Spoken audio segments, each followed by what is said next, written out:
In a city where emotions are still raw between police and its citizens, a city that shook with violent riots 2 years ago over the arrest and the death of Freddie Gray, 7 Baltimore police officers have now been accused of doing the unthinkable.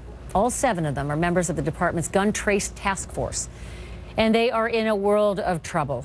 A federal indictment is accusing them of scheming to steal money, as much as $200,000 in just one single case. The feds say that they stole property and drugs, but that some of those victims were actually innocent people who were not committing crimes. The allegations are that the cops did this by detaining people, by entering their homes, by conducting traffic stops, by serving fake search warrants, and even billing for unworked overtime. And we're not talking just a little, we're talking about hundreds of thousands of dollars. Baltimore's police chief is calling the charges a punch in the gut. These officers, they're 1930-style gangsters, as far as I'm concerned. The misdeeds and the criminal misconduct that they're engaged in shocks me as much as it does anyone in this room. Phil Yakubuski is a reporter and an anchor for WBAL. He joins me live from Baltimore. Phil, I'm not entirely sure that you have recovered from the riots in your town, from dealing with officers and indictments, and then the end of that, and the settlements and the money, and now this. Yeah, it's been certainly a heck of a 24 hours here in Baltimore as the city learned about these 7 police officers which have been arrested for, like you said, the unthinkable. Many people in this community and, of course, all over the country expect police officers to be good citizens and to be good cops. And as the police chief said today, he said these are bad cops and dirty cops, and he said we're going to get them off the street. So the U.S. attorney for the District of Maryland, where you are, had a couple of choice things to say as well, but then got kind of specific about some of the theft. And I want you to hear from Rod Rosenstein about a couple of the things he detailed when they announced this really ugly situation. One of these instances, the allegation, the largest allegation actually, is that they stole $200,000 from one victim. And the smallest one was a couple $100 from a fellow who had earned it in a legitimate business. This is robbery. This is not legitimate law enforcement activity. I think it's important to make that point.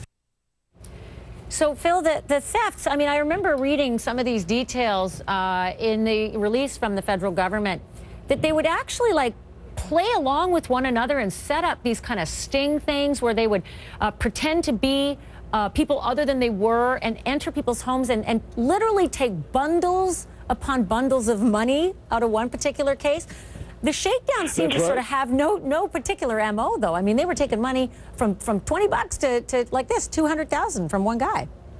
Yeah, it really is, again, the unthinkable. If you read the charging documents here, one of the cases is up to, as you said, $200,000. Another situation was involving a guy who had an automobile business, and he would buy automobiles for cash at auction. He worked at a nursing home here in Baltimore City, all along with his family. And he was shaken down by them, allegedly, for, a lot of money, thousands upon thousands of dollars. In another instance, they actually went to a storage facility where the money was taken out of socks and shoe boxes, and again, from what the federal government had to say here. So, yes, it was tens of thousands of dollars that a lot of people had stolen from them. And so as we see the racketeering indictments, by the way, racketeering is one of those things where most Americans would say, what is racketeering? And it's just this huge catch basket of getting guys on this kind of ugly gangster sort of business. But I was amazed by the aliases that many of these cops allegedly were employing, like G-Money and Lil Brill and Chewy and Twan and Munch and Lou. And I mean, it was not lost on the officers who are prosecuting this. They said this was like a 30s-style gangster unit.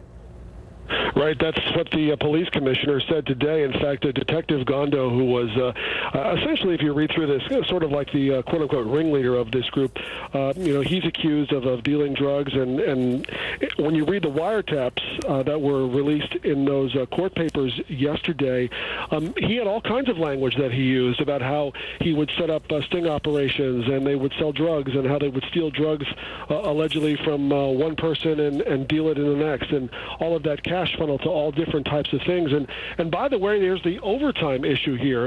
Aside from all of the issues with the drugs and the guns and all of that other stuff, there's the overtime problem. All of these officers are accused of racking up $400,000 in unused overtime. Some of these officers almost doubled their salaries, according to these charging documents. We're putting out the graphic right now. You know what? We're putting it up right now so people can actually see the salary versus how much they made in overtime. And you're right. In many cases, it was almost entirely double. In other cases, it was like another 50% as much. I want to bring Darren Porcher back into this conversation and also bring in Joey Jackson and Heather Hansen, both defense attorneys, to sort of sift through where they go from here.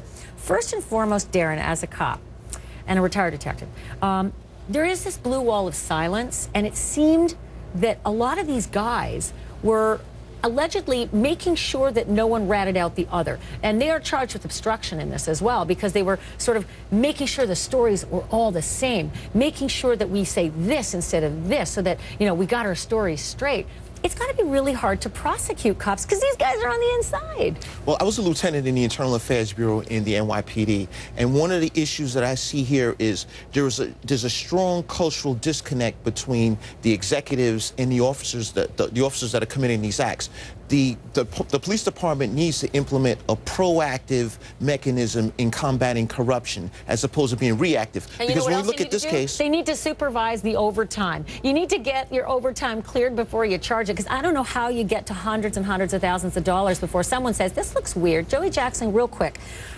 Great question from one of our producers today. What happens to convictions that these guys might have been involved in? Because there could be dozens upon dozens of people who are convicted by dirty guys, allegedly dirty guys. It turns it upside down and on its head. Where's the credibility? What can you rely upon? And, you know, look, I don't have an issue with overtime, but doing overtime or saying you're doing it while you're on vacation or while you're shopping or while you're gambling, that's another matter. And I'll tell you something else. It will not be difficult to prosecute these officers, because what the federal government does is they build their case, then they arrest you. So they have you on wiretap. They know where you are. They know where you've been. They know what you've done. And so with this paper trail, it's hard to overcome. And it just sets such a terrible stain on wonderful police officers who do a great service for communities. And Heather, they apparently were stinging this for a year. So they got lots and lots of, shall we say, reams and reams of tape. But the question is, you got some guys who are accused of being a part of it, and you got other guys who are massively involved in it, plus drug offenses. They not only were allegedly stealing drugs from drug dealers, but then dealing them themselves. We're talking heroin that resulted in death. So we're looking at a big range for these guys, and that's it. And you've got to take each of these people separately, and you have to have each of them have their own defense attorneys, because there are some that were only minimally involved and maybe not involved at all, and there were others who were really the ringleaders. And I think it's important to sort of step back and say that some of these gentlemen may not actually be guilty. These are just indictments. Nothing has been proven. And I think that at least two of them weren't actually present at the majority of the interactions. But 1 year of being, you know, tapped, and oh man, it's going to be.